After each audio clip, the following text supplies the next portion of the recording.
My name is Samantha Hayes, but everyone calls me Sam. I'm 28 years old, and I thought I knew what family meant. I was wrong. This is my story. The August sun poured through Grandma's living room windows as I walked in carrying white roses, her favorite. I'd driven 3 hours just to be here, smiling despite my exhaustion. Then I saw Vanessa standing by the fireplace, arms crossed, wearing that smirk I'd learned to hate. "Sam," she said loudly, making sure everyone heard. "Before we start, let's be clear about something." My stomach tightened. The lawyer, Mr. Peterson, adjusted his glasses nervously. "You're not family enough for Grandma's inheritance," Vanessa announced. "You barely visited. You were always too busy with your little teaching job." The room went silent. Aunt Carol looked away.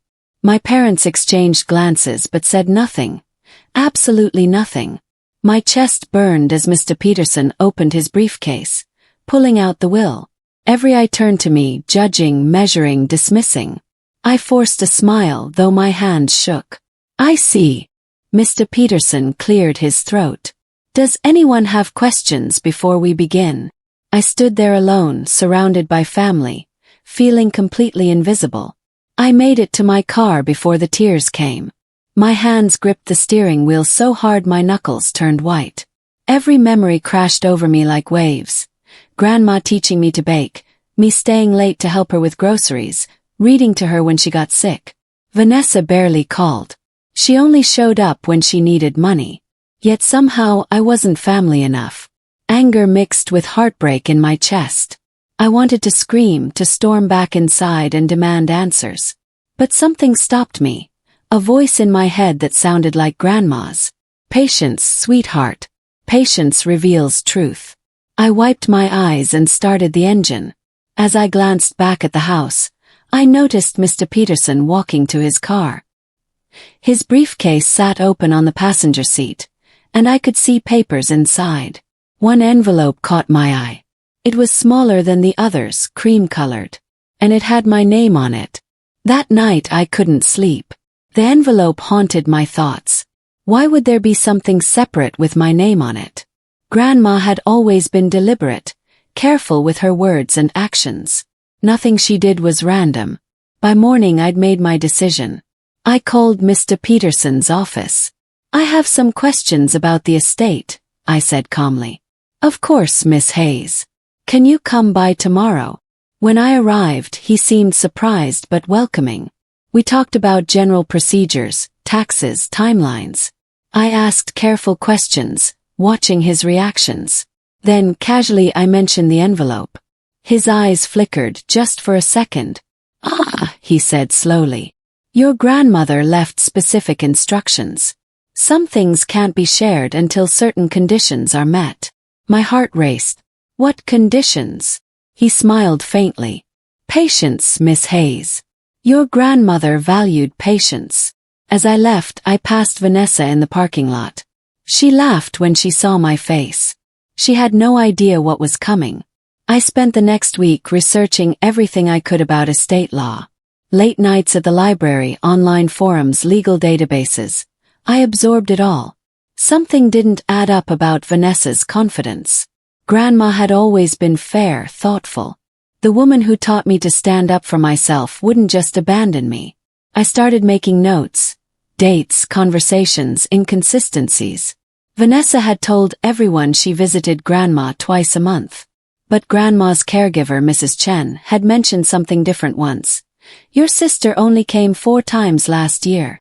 4 times. Not 24. I called Mrs. Chen. "Do you remember Vanessa's visits?" She hesitated. I probably shouldn't say, but she usually stayed 15 minutes. Always on her phone. I thanked her and added this to my notes. Then Mr. Peterson called. "Miss Hayes, there's something you should know. Your grandmother filed a codicil 3 weeks before she passed. It's sealed until I verify certain claims." "What claims?" "That's what we need to determine." My hands trembled as I hung up. Codicil, a legal modification. Grandma had changed something. The family dinner that Saturday felt like walking into a lion's den. Vanessa sat at the head of the table, Grandma's spot, talking loudly about her plans. "I'm thinking of selling the house," she announced. "The market's perfect right now. We could get at least 800,000. Mom nodded weakly. Dad said nothing. "What about Grandma's things?" I asked quietly. Vanessa waved her hand dismissively. "Donations. Most of it's junk anyway." "Junk." "Grandma's quilts, her recipe books, her photographs. Junk." I smiled politely and excused myself to the bathroom. As I passed the study, I heard Vanessa on the phone. "Yeah, I need to liquidate fast," she whispered. "Before anyone contests anything. The lawyer said we have 60 days, so I'm moving everything by next month." My blood ran cold. 60 days. She was trying to lock me out permanently. I returned to the table, my smile never wavering. But inside I was planning. My cousin Jake called unexpectedly. "Sam, can we talk?" We met at a coffee shop downtown. Jake had always been the quiet one, observing from the edges. "I know what Vanessa's doing," he said. "And it's wrong."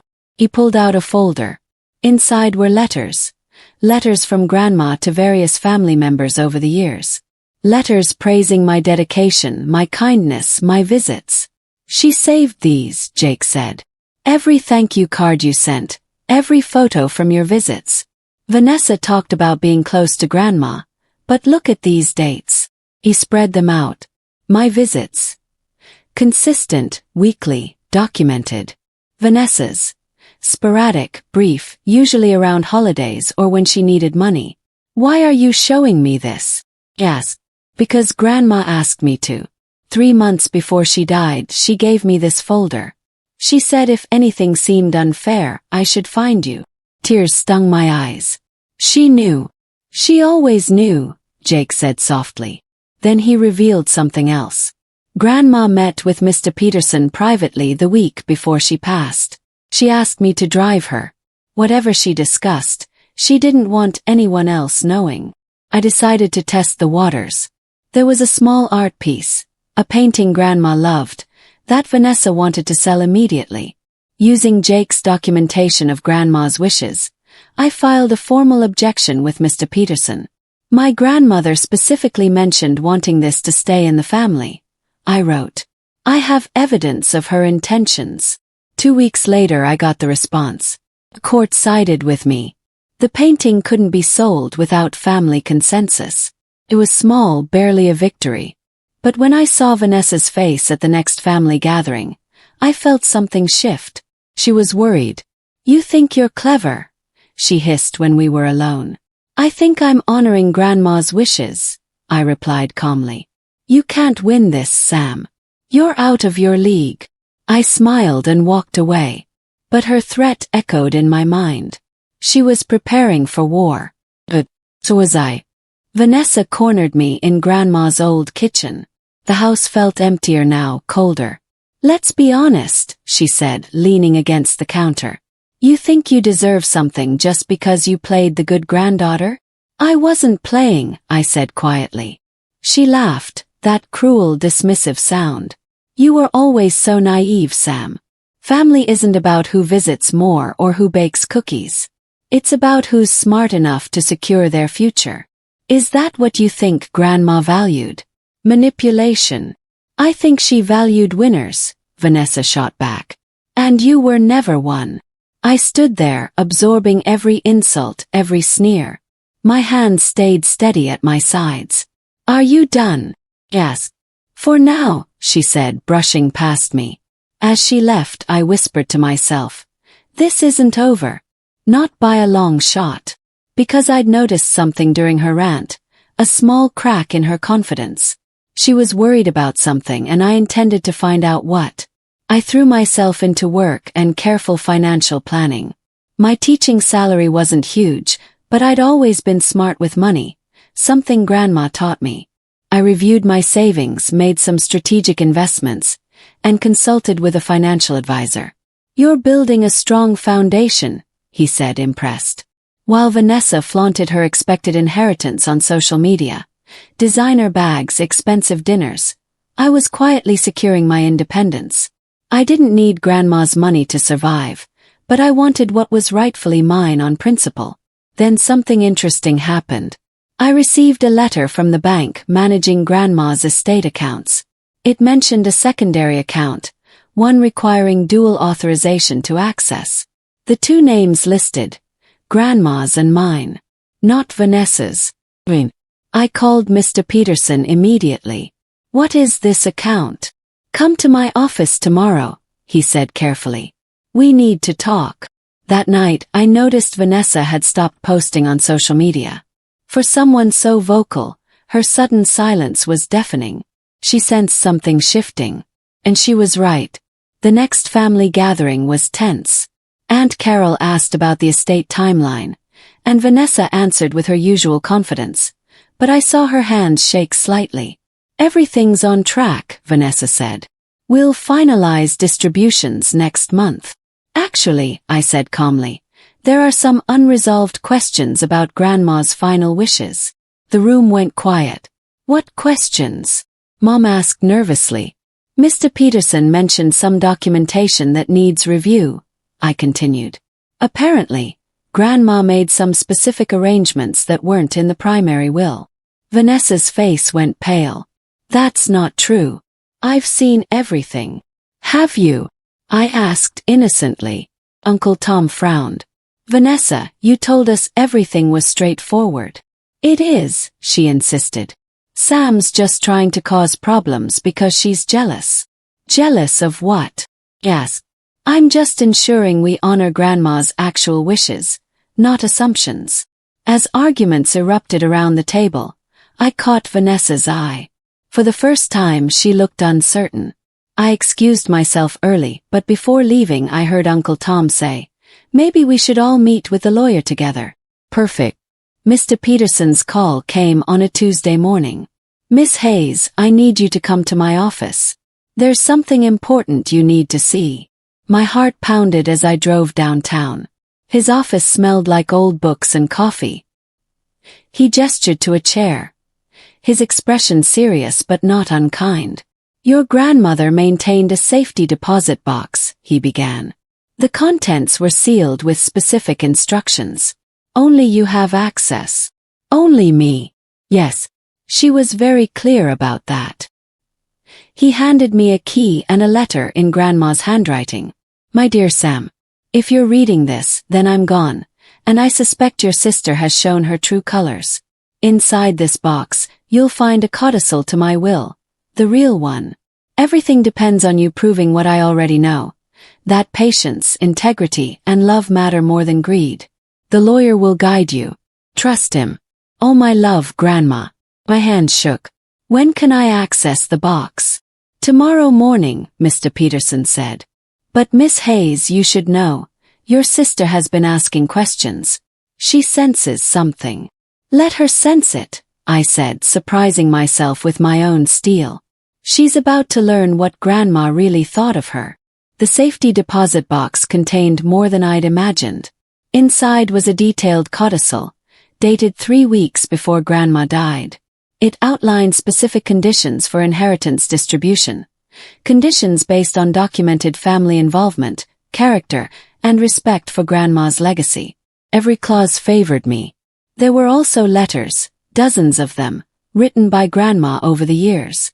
Letters documenting my visits, my help, my genuine love. And letters documenting Vanessa's requests for money, her broken promises, her absence. "She kept everything," I whispered. Mr. Peterson nodded. "Your grandmother was a meticulous woman. She knew this day might come." The codicil stated clearly, if evidence showed one heir had manipulated circumstances or misrepresented their relationship with the deceased, assets would be redistributed to reflect true family bonds. "What do I need to do?" "Yes. Prove your case," he said simply. "Show that you've maintained integrity throughout this process. Then we present this to the family and execute the codicil's terms." I left his office feeling vindicated but also sad. Grandma had known she couldn't trust Vanessa. She'd prepared for this betrayal. I wouldn't let her down. Vanessa's next move was desperate. Within days, rumors spread through the family. Rumors about me. Aunt Carol called, concerned. Sam, is it true you tried to isolate Grandma from the family? What? No. Vanessa said you convinced Grandma that no one cared, that you were the only one who visited. Felt sick.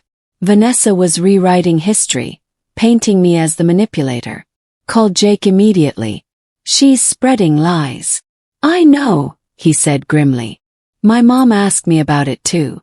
But Sam, I have something you need to see. He sent me a recording. Vanessa talking to a family friend, admitting she was managing the narrative to protect her inheritance. I need to control what everyone thinks, her voice said clearly. Sam's too naive to fight back properly. I saved the recording, backed it up 3 times, and sent it to Mr. Peterson. This constitutes evidence of manipulation, he confirmed. Keep documenting everything. Vanessa thought she was clever. But every lie she told dug her grave deeper. The estate executor, a distant cousin named Martin, called me unexpectedly. Sam, I need to tell you something, he said nervously. Vanessa approached me. She offered me $5,000 to delay processing some of your claims. My blood ran cold. She tried to bribe you. Yes. I refused, but I thought you should know. Did anyone witness this? I recorded our conversation, he admitted. Just to protect myself. Can you send me that recording? He hesitated, then agreed. Your grandmother trusted you, Sam. I won't help Vanessa destroy that. When I received the audio file, I listened 3 times. Vanessa's voice was clear, calculated, offering money to slow things down and make Sam's claims disappear. I forwarded everything to Mr. Peterson with a detailed timeline. His response was immediate. This changes everything. We need to expedite the codicil review. Vanessa's actions constitute fraud. For the first time since this started, I felt the tide truly turning. That night, I sat in my apartment and wrote down everything I felt. Anger, sadness, betrayal, but also strength. Grandma had taught me that revenge wasn't about cruelty. It was about justice served with dignity. She'd faced challenges her whole life with grace and patience, never stooping to pettiness. I wanted to honor that. So instead of lashing out publicly, instead of spreading my own rumors, I focused on facts. Documentation. Truth. I organized every piece of evidence into a comprehensive folder. Letters, recordings, financial records, witness statements, timestamps. Everything that proved Vanessa's manipulation and my genuine relationship with Grandma. A family friend, Mrs. Rodriguez, called. Sam, I heard what's happening. I want you to know that I saw how much you loved your grandmother. I have letters she sent me about you. Would they help? Yes, I said, tears in my eyes. They would. People were starting to see the truth. Slowly, quietly, the foundation of Vanessa's lies was crumbling. And she had no idea. Mr. Peterson discovered something else. An early draft of Grandma's will, dated 5 years prior. In it, she'd written a personal note explaining her philosophy. True family isn't about blood alone, it read. It's about who shows up in the difficult moments, who loves without expectation, who maintains dignity even when attacked. If my passing reveals greed and cruelty in someone, they've disqualified themselves from my legacy. There was a specific clause. If any heir attempts to manipulate the estate process or attack another family member's character, their inheritance shall be reduced proportionally and redistributed to those who maintain integrity. This is legally binding, Mr. Peterson explained. Combined with the codicil, it gives us a clear path forward. I read Grandma's words again, feeling her presence. She'd anticipated everything. That evening, I saw Vanessa's latest social media post. A photo at an expensive restaurant, caption reading, "Celebrating family and new beginnings." She was counting chickens that would never hatch. Tomorrow, I would begin the process of showing her exactly how wrong she was. I sent a formal request to Mr. Peterson. I wanted a family meeting with a neutral legal mediator present. Not a trial, just a presentation of facts. I think it's time everyone sees the complete picture, I wrote. He agreed and scheduled it for the following week. I called each family member personally, inviting them calmly and respectfully. I think it's important we all understand Grandma's true wishes, I told them. No arguments, just clarity. Most agreed to come, curious about what I had to say. Vanessa, predictably, was furious. She called me immediately. What are you trying to pull, Sam? I'm trying to honor Grandma, I said simply. If you have nothing to hide, there's no reason not to attend. You're pathetic, she spat. This desperate attempt to steal what's mine won't work. We'll see, I replied calmly. As I hung up, I felt eerily peaceful. Every piece was in place. The folder with all my evidence sat on my desk. Organized, thorough, irrefutable. Vanessa thought she controlled the narrative. She was about to learn otherwise. The conference room felt cold and formal. Family members filed in, confused but curious. Vanessa arrived last, dressed expensively, confidence radiating from every step. She sat at the head of the table. Let's make this quick. I have plans. Mr. Peterson stood at the front with the neutral mediator, Judge Harrison, a retired family court judge.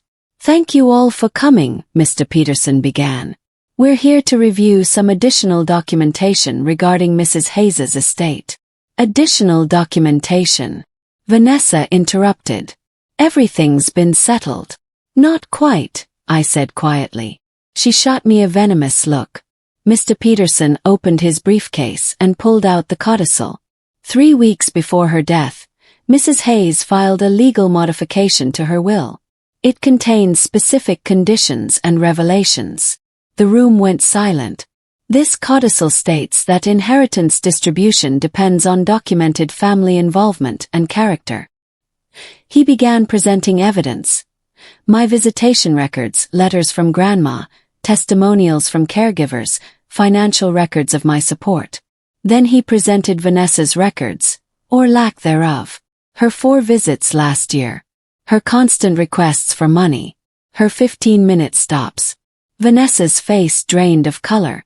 This is... Wait, Judge Harrison said firmly. Let him finish. Mr. Peterson continued methodically. We also have evidence of recent misconduct. He played the recording of Vanessa admitting she was managing the narrative. Gasps filled the room. Then the recording of her attempting to bribe Martin. Mom covered her mouth. Dad stared at the table.